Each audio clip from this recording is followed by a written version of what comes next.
Halo, selamat siang. Assalamualaikum warahmatullahi wabarakatuh. Baiklah, pada siang hari ini kami akan membahas tentang pengertian dan ruang lingkup politik identitas pada mata kuliah Politik, Identitas, dan Multikulturalisme pada program studi Ilmu Pemerintahan Universitas Maritim Raja Ali Haji. Dan yang akan dijelaskan oleh tiga pemateri. Pemateri yang pertama, saya sendiri, Emir Rizky Aula. Pemateri yang kedua, yaitu Bagas Saputra. Dan pemateri yang ketiga adalah Nur Halim Alamsyah. Politik identitas terdiri dari dua kata, yaitu politik dan identitas. Politik adalah usaha yang ditempuh oleh warga negara untuk mewujudkan kebaikan bersama. Sedangkan identitas berasal dari kata identity, yaitu tanda atau ciri jati diri yang melekat pada suatu individu atau kelompok atau suatu yang membedakan mereka dengan yang lainnya. Selanjutnya, sejarah perkembangan politik identitas. Politik identitas berawal dari kebutuhan untuk membentuk kembali gerakan-gerakan yang selama ini mengutamakan kesamaan yang monoton daripada nilai strategis perbedaan. Studi politik identitas mulai diwacanakan pada Disposium Divina Swiss pada tahun 1994. Selanjutnya, dari rentang waktu, ilmuwan sosial baru tertarik pada isu politik identitas pada tahun 1970-an, bermula di Amerika Serikat ketika menghadapi masalah minoritas, gender, ras, etnisitas, dan kelompok-kelompok sosial lainnya yang merasa terpinggirkan dan teraniaya. Dalam perkembangan selanjutnya, politik identitas meluas kepada masalah agama, kepercayaan, ikatan-ikatan, dan kultural yang beragam. Pengertian politik identitas. Apa sih politik identitas itu? Politik identitas merupakan konsep baru dalam kajian ilmu politik. Politik identitas adalah nama lain dari biopolitik atau politik perbedaan. Biopolitik mendasarkan diri pada perbedaan-perbedaan yang timbul dari perbedaan tubuh.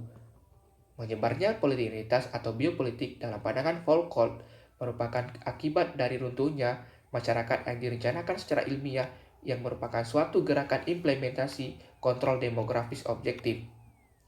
Inilah dasar-dasar biopolitik. Dengan istilah biopolitik yang berasal dari kata biopower, politik identitas adalah sebuah alat politik suatu kelompok seperti etnis, suku, budaya, agama, atau lainnya untuk tujuan tertentu. Misalnya sebagai bentuk perlawanan atau sebagai alat untuk menunjukkan jati diri suatu kelompok tersebut. Politik identitas mempelajari aktivitas politik dalam arti luas secara teoritik, menemukan pengalaman-pengalaman ketidakadilan yang dirasakan kelompok-kelompok tertentu dalam situasi sosial tersebut. Politik identitas lebih mengarah pada gerakan dari kaum terpinggirkan dalam kondisi sosial, politik, dan kultural tertentu dalam masyarakat. Dalam perjuangan politik, penggunaan identitas memberi hal positif yang berpengaruh secara signifikan. Identitas adalah konsep kunci dalam arena politik. Secara teoritik, identitas memiliki definisi yang cukup dalam atau Cressida Hayes. Tindakan politik yang mengedepankan kepentingan kelompok karena memiliki kesamaan identitas atau karakteristik, baik berbasiskan etnik, gender, keagamaan, dan sejenisnya. Politik identitas itu berwajah ganda, tergantung siapa dan bagaimana mereka menggunakannya. Selanjutnya yaitu ruang lingkup politik identitas yang akan dijelaskan oleh Bagas Saputra. Atau perjuangan saja yang dapat diberikan label sebagai manifestasi politik identitas elemen-elemen atau sumber unsur-unsur yang saja dapat menjadi basis tindakan untuk politik identitas. Ruang lingkup gerakan politik yang dapat digambarkan sebagai politik identitas sangat luas dan berapis dari suatu negara ke negara lain. Perbedaan definisi tentang politik identitas dan membedakan cakupan dan politik identitas sendiri. Sebagai contoh, Partai Solidaritas Indonesia atau PSI pernah melontarkan pernyataan yang menolak politik identitas. Salah satunya, partai yang dipimpin Grace Natali itu menentang perda-perda syariah atau peraturan daerah syariah karena dianggap berpotensi memicu meningkatnya politik identitas dan intoleransi. Di lain kesempatan, PSI menyatakan menolak praktik poligami. Padahal, gerakan anti poligami merupakan bagian dari politik feminisme, di mana di negara-negara barat, politik semacam ini termasuk dalam gerakan politik identitas. Ini menunjukkan bahwa cakupan politik identitas berbeda-beda antara satu negara dengan negara lain.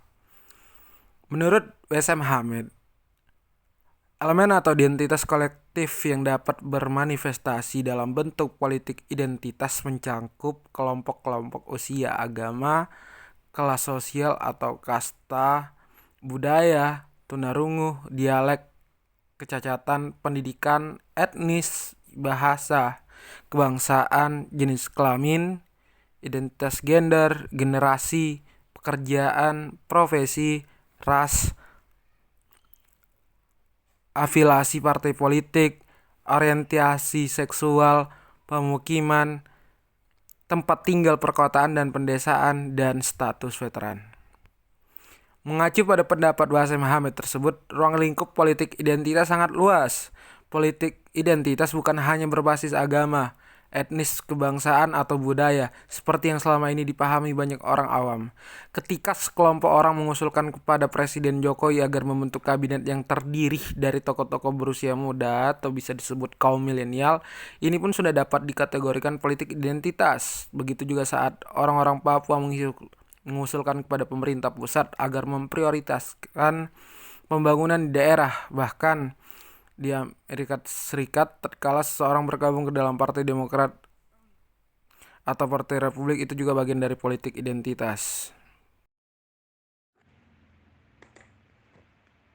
Baiklah, itu saja penjelasan singkat dari kami. Lebih dan kurang kami mohon maaf. Wabillahi taufiq wal hidayah. Wassalamualaikum warahmatullahi wabarakatuh.